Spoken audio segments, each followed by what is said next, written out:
Hello दोस्तों, स्वागत है आप सभी का हमारे YouTube चैनल में।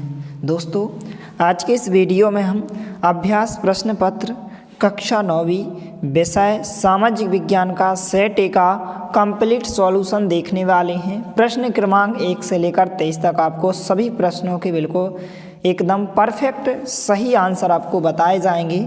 इसके पहले वाले वीडियो में हमने आपको कक्षा 9वीं सेट ए विषय हिंदी गणित विज्ञान का कंप्लीट सॉल्यूशन उपलब्ध करा दिया है।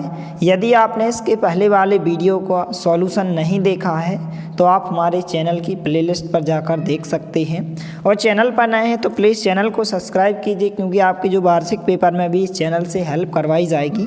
तो चलिए वीडियो को स्टार्ट करते हैं। तो यहाँ पर निर्देश दिए गए, जो आपका पेपर है पूर्णांक 75 अंक का पेपर है। तो सबसे पहले हम सही विकल्प देख लेते हैं। पहला प्रश्न है, सही विकल्प चुनकर लिखिए। पहला है कि भारत किस महाद्वीप का हिस्सा है। तो जो भारत है एशिया महाद्वीप का हिस्सा है, 2 नंबर का विकल्प पहले प्रश्न का उत्तर होगा। दूसरा है, भारत में प्राकृतिक वनस्पति पाए जाने वाले क्षेत्र कौन से हैं। तो जो मध्य भारत है प्राकृतिक वनस्पति में पाए जाने वाला क्षेत्र है, 2 नंबर का विकल्प होगा इसका उत्तर। तीसरा है यहाँ पर कि भारत के पड़ोसी देशों में किसका जनसंख्या घनत्व भारत से अधिक है। तो बांग्लादेश इसका उत्तर होगा, 2 नंबर का विकल्प होगा। चौथा प्रश्न है, फ्रांस की क्रांति कब आरंभ हुई थी। तो 1789 ईस्वी में हुई थी, 7 नंबर का विकल्प इसका उत्तर होगा। इसके बाद 5वां प्रश्न यहाँ पर द्वितीय इंटरनेशनल का संबंध था। तो समाजवाद से था, 2 नंबर का विकल्प इसका उत्तर होगा। 6वां है, नाजीवाद किस देश में एक राजनीतिक विचारधारा के रूप में उभरा। तो जर्मनी इसका राइट आंसर होगा, 2 नंबर का विकल्प इसका उत्तर होगा। इसके बाद जो है प्रश्न क्रमांक 2, रिक्त स्थानों की पूर्ति कीजिए। पहला खाली स्थान है, जुकाम और खांसी की दवा के लिए पीपली पादप का उपयोग किया जाता है। इसके बाद दूसरा खाली स्थान है, 2011 की जनगणना के अनुसार भारत में साक्षरता दर कितनी थी। 82.14। इस प्रकार से इतने प्रतिशत साक्षरता दर थी, दूसरे खाली स्थान का उत्तर होगा। इस प्रकार से तीसरा, चौथा, 5वां, 6वां इस प्रकार से खाली स्थान पूछे गए हैं। और यहाँ पर पहले खाली स्थान में आपको उत्तर में पीपली लिखना है, दूसरे में आपको 42.14%, तीसरे में आपको जननी क्यूएस रूसो लिखना है, चौथे में आपको आर्च ड्यूक फार्नेंट की हत्या इस प्रकार से 1966, 5वीं में आपको लिख, 6वीं में मेरे लोग इस प्रकार से आप आंसर लिखेंगे प्रश्न क्रमांक 2 में खाली स्थान में। इसके बाद प्रश्न क्रमांक 3 है, सत्य असत्य का चयन कीजिए। पहला है, दुधावा राष्ट्रपति पार्क उत्तर प्रदेश में है। तो यह कथन आपका सत्य होगा, तो पहले के आंसर में आप सत्य लिखेंगे। दूसरा है, नाजीवाद यहूदी विरोधी था। तो यह कथन भी आपका बिल्कुल सत्य होगा। तीसरा है, भारत एक धर्मनिरपेक्ष राज्य है। तो यह कथन आपका क्या होगा, असत्य होगा। चौथा है, भारत देश 1950 में स्वतंत्र हुआ। तो यह कथन आपका क्या होगा, यहाँ पर असत्य होगा। 5वां है, भारत में बहुमत से चुनाव जीतने वाला दल सरकार बनाता है। तो यह कथन असत्य होगा। इसके बाद 6वां है, लोकतांत्रिक व्यवस्था में शासकों को भी कानून का पालन करना होता है। तो यह कथन आपका बिल्कुल सत्य होगा। तो इस प्रकार से सत्य सत्य हो जाएंगे। और इसी तरह जो है आपके अन्य जो भी विषय के पेपर जो आपके पूर्वाभ्यास प्रश्न पत्र रह गए हैं, सभी प्रश्नों का सॉल्यूशन इस चैनल के माध्यम से उपलब्ध कराया जाएगा। तो चैनल पर नए हैं तो प्लीज़ चैनल को सब्सक्राइब कीजिए। इसके बाद प्रश्न क्रमांक 3 के इस प्रकार से सत्य सत्य दिएगा, इनके आंसर हो जाएंगे। तो फटाफट इनको आप अपने उत्तर पुस्तिका में लिख लीजिए। इस प्रकार से 6 क्वेश्चन के आंसर हो जाएंगे। इसके बाद जो है प्रश्न क्रमांक 4 है, सही जोड़ी बनाइए। कॉलम आ दिया गया है और कॉलम बा दिया गया है। पहला दिया गया है 2 आब, तो इसकी सही जोड़ी आपको 2 नदियों के बीच का भाग आपको ए नंबर से मिलाना है। दूसरा है फूलों की बौछार, तो इसकी सही जोड़ी आपको बी नंबर कहवा से मिलाना है। तीसरा है भारत का संविधान बना, तो इसकी सही जोड़ी आपको सी नंबर से मिलाना है, 26 नवंबर 1949 को। चौथा है धारा, तो इसकी सही जोड़ी आपको किसी दस्तावेज का खास हिस्सा इससे मिलाना है। 5वां हरित क्रांति के जनक तो एम एस स्वामीनाथन है। और 6वां है निर्धनता रेखा का मापन राष्ट्रीय प्रतिदर्श यहाँ पर सर्वेक्षण संगठन होगा। तो ऑलरेडी आपको केवल इनके सामने लिख देना है, यही आपके पहले से मिली हुई हैं सही जोड़ियाँ आपको इसी प्रकार से दी गई हैं, तो आंसर हो जाएंगे। 5वां है एक शब्द या एक वाक्य में उत्तर दीजिए। इस प्रकार से 6 क्वेश्चन पूछे गए हैं और नीचे 6 के 6 क्वेश्चन के आंसर दिए गए हैं। पहले का आंसर दोआब होगा, दूसरे का आंसर होगा जेट स्ट्रीम, पृथ्वी सहित कुछ ग्रहों के वायुमंडल में तेजी से बहने व घूमने वाली हवाएं जो है धाराएं कहलाती हैं। इस प्रकार से तीसरे का आंसर होगा अनुच्छेद 17 होगा। इसके बाद चौथे प्रश्न का जो उत्तर होगा निर्धनता, वह स्थिति है जहां पर व्यक्ति की आय इतनी कम होती है कि वह अपनी आधारभूत ज़रूरतों को भी पूरा नहीं कर पाता है, इसे हम निर्धनता कहते हैं। इसके बाद 5वां है टिकाऊ संपत्तियां, यहाँ पर जैसे सड़कों या पर तालाबों, इस प्रकार से टिकाऊ संपत्तियां कहलाती हैं। 5वीं में आपको लिखना, 6वीं में लिखना है कि फसलों का मूल्य निर्धारित न्यूनतम सीमा से कम ना हो, इस प्रकार से आप उत्तर लिखेंगे। इसके बाद हम प्रश्न क्रमांक 6 से 23 तक के सभी प्रश्नों के उत्तर देख लेते हैं। प्रश्न क्रमांक 6 है हिमालय के 3 प्रमुख भागों के नाम उत्तर दक्षिण के क्रम में बताइए। और अथवा में पूछा गया अरावली और विंध्याचल की पहाड़ियों में कौन सा पठार स्थित है। तो प्रश्न क्रमांक 6 के अथवा वाले प्रश्न का उत्तर इस प्रकार से हो जाएगा।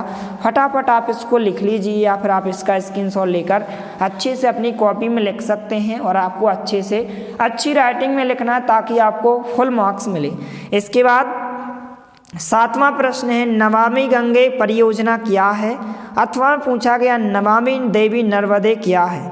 तो इस प्रकार से यहाँ पर उत्तर हो जाएगा प्रश्न क्रमांक 7 का नमामि गंगे परियोजना क्या है। इस प्रकार से प्रश्न क्रमांक 7 का उत्तर होगा, यहाँ से लेकर आपको यहाँ तक लिखना है।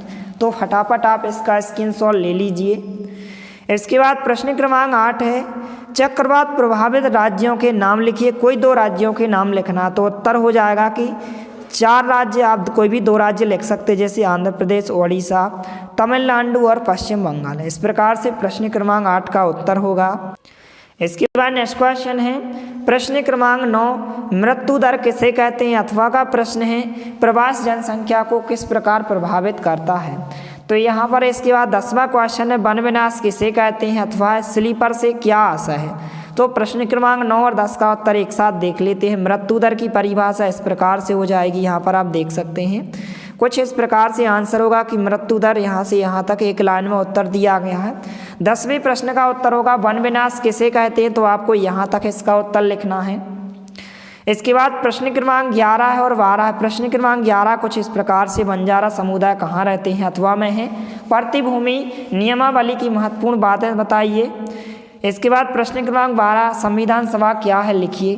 तो प्रश्न क्रमांक 11 और 12 का उत्तर देख लेते हैं। प्रश्न क्रमांक 11 का उत्तर इस प्रकार से होगा कि बंजारा समुदाय कहाँ रहते हैं। तो यहाँ से लेकर यहाँ तक आप उत्तर लिखेंगे।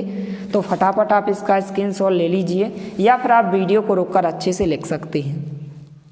प्रश्न क्रमांक 12 का उत्तर देख लेते हैं संविधान सभा क्या है। तो इस प्रकार से आंसर दिया गया है, इसको आप अच्छे से लिख लीजिए। इस प्रकार से प्रश्न क्रमांक 12 का उत्तर हो जाएगा। इसके बाद नेक्स्ट क्वेश्चन है प्रश्न क्रमांक 13 आम चुनाव क्या होते हैं लिखिए। इसके अथवा का क्वेश्चन है उपचुनाव क्या है लिखिए। तो प्रश्न क्रमांक 13 का उत्तर इस प्रकार से होगा आम चुनाव क्या होते हैं लिखिए। तो आपको यहाँ से लेकर यहाँ तक इस प्रश्न के उत्तर को आपको अच्छे से लिख लेना है। इस प्रकार से आंसर हो जाएगा। इसके बाद प्रश्न क्रमांक 14 है धर्मनिरपेक्ष राज्य क्या है लिखिए। अथवा का क्वेश्चन है संवैधानिक उपचारों का अधिकार क्या है लिखिए। तो इस प्रकार से प्रश्न क्रमांक 14 का उत्तर हो जाएगा। इसका आप फटाफट स्क्रीनशॉट ले लीजिए। इस प्रकार से आंसर हो जाएगा। इसके बाद प्रश्न क्रमांक 15 और 16 दिया गया। प्रश्न क्रमांक 15 छोटे किसान किसे कहते हैं। प्रश्न क्रमांक 16 निर्धनता रेखा से क्या आशा है। तो प्रश्न क्रमांक 15 का आंसर इस प्रकार से होगा छोटे किसान किसे कहते हैं। तो यहाँ से लेकर यहाँ तक प्रश्न क्रमांक 15 का उत्तर होगा। इसके बाद जो है प्रश्न क्रमांक 16 का आंसर कुछ इस प्रकार से होगा निर्धनता रेखा से क्या आशा है। तो आपको जो है यहाँ से लेकर यहाँ तक इस प्रश्न का उत्तर आपको अच्छे से लिख लेना है। इसके बाद जो है प्रश्न क्रमांक 17 कुछ इस प्रकार से पूछा गया है खाद्य सुरक्षा की आवश्यकता क्यों है। तो इस प्रकार से खाद्य सुरक्षा की आवश्यकता क्यों है, इस प्रकार से आंसर दिया है। यहाँ से लेकर यहाँ तक आप लिखेंगे। तो फटाफट आप इसका स्क्रीनशॉट ले लीजिए। इसके बाद नेक्स्ट क्वेश्चन है लघुत्तरीय प्रश्न दिए गए हैं जो कि 3-3 अंक के क्वेश्चन पूछे गए हैं। प्रश्न क्रमांक 18 कुछ इस प्रकार से दिया गया है। अब इसका हम उत्तर देख लेते हैं। तो कुछ इस प्रकार से प्रश्न क्रमांक 18 का उत्तर हो जाएगा। इसका आप फटाफट स्क्रीनशॉट ले लीजिए। इसके बाद नेक्स्ट क्वेश्चन है प्रश्न क्रमांक 19 दिया गया है यहाँ पर। इस प्रकार से इसका आंसर हम देख लेते हैं। कुछ इस प्रकार से प्रश्न क्रमांक 19 का आंसर होगा, आप स्क्रीन पर देख सकते हैं। प्रश्न क्रमांक 20 इस प्रकार से भारतीय संविधान में संशोधन कैसे होता है लिखिए। तो कुछ इस प्रकार से प्रश्न क्रमांक 20 का उत्तर हो जाएगा। इसका आप फटाफट स्क्रीनशॉट ले लीजिए। इसके बाद नेक्स्ट क्वेश्चन दिया गया है, दीर्घोत्तरीय प्रश्न पूछे गए हैं। प्रश्न क्रमांक 21 में आपको भारत के मानचित्र में निम्नलिखित को दर्शाना है। महानदी को, नदी कृष्णा को, ब्रह्मपुत्र नदी को, नर्मदा नदी को। इस प्रकार से आपको दर्शाना है। इसके बाद नेक्स्ट क्वेश्चन दिया गया है प्रश्न क्रमांक 22 पूछा गया है। तो यहाँ पर प्रश्न क्रमांक 22 और इस प्रकार से प्रश्न क्रमांक 22 का उत्तर आप स्क्रीन पर देख सकते हैं। इस प्रकार से आंसर हो जाएगा। इसके बाद प्रश्न क्रमांक 23 पूछा गया है कुछ इस प्रकार से। इसका आंसर देख लेते हैं। तो प्रश्न क्रमांक 23 का आंसर इस प्रकार से होगा। तो इस प्रकार से प्रश्न 1 से लेकर 23 तक सभी प्रश्नों के उत्तर हो जाएंगे। इनको आप अच्छे से लिख लीजिए। तो मिलते हैं अगले वीडियो में, तब तक के लिए जय हिंद, वंदे मातरम।